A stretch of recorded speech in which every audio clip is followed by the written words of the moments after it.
So I sometimes think of this book a bit like that game Fantasy Dinner Party, you know, where you imagine people that you'd really like to spend an evening with. I mean, there was Leonard Cohen and Charmian Clift and George Johnston and Goran Tunstrom and countless other people all here writing books, writing poetry, painting pictures, making music and having fun.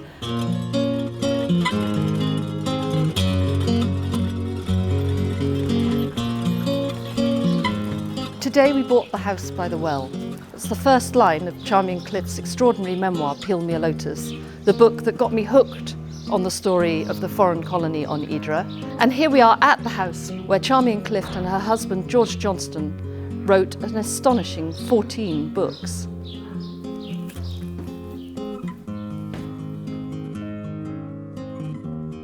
Gosh, if walls could talk. This is Charmian Clift's kitchen, the heart of her house and really the heart of my novel. There'd be so many dramas played out in this room. And in my novel, it's where Erica comes to bug Charmian with her questions. I always like to think of Charmian in here, you know, her tea towel over her shoulder like this, pots steaming away, wine bottles everywhere, people talking, people shouting, her kids running in and out. And much of my novel does take place in this room. This is the studio of the house and the room where George Johnston and Charmian Clift wrote so many of their books. It's also the first place that Leonard Cohen stayed when he arrived on the island in 1960. And out there on the terrace is where he will have worked on his draft of his first novel, The Favourite Game.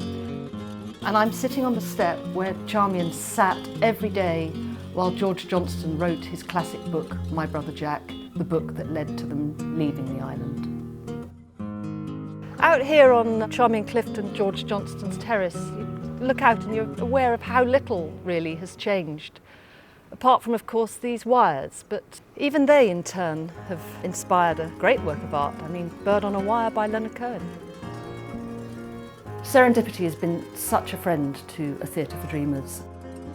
Never more so than when I was given the opportunity to write in this house where George and Charmian wrote so many of their books, and as you might imagine, felt incredibly haunted by them while doing so. They're often dubbed the Ted and Sylvia of Australia because their story became ultimately tragic, but this was a house of great drama and great happiness. George Johnston, in his time, was an incredibly famous war reporter in Australia. I think the most widely read reporter.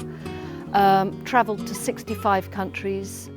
He had an incredible output. He could write 2 novels a year, which is what he did when they lived in this house. So he would write 1 thriller, potboiler, to try and keep food on the table because they had 3 children. And he would write 1, what he would think of more as the sort of book that he wanted to write. Charmian Clift was 10 years younger than George Johnston, and she began her fiction writing life in collaboration with George Johnston. In fact, before they left Australia, they won a sizable prize, the Sydney Morning Herald Novel Award, for the first collaboration. They then went on and wrote 3 more novels together before Charmian, it feels to me, like put her foot down and told him that she really did need to find her own space and her own voice and write her own books. Sadly, being a woman at that time and being, for want of a better word, the muse to George Johnston, it really left space for her to only write 4 books in her lifetime. 2 wonderful memoirs, Peel Me a Lotus, which is about their time on Hydra, and Mermaid Singing. She also wrote 2 novels before she had to close her own typewriter in order to support George.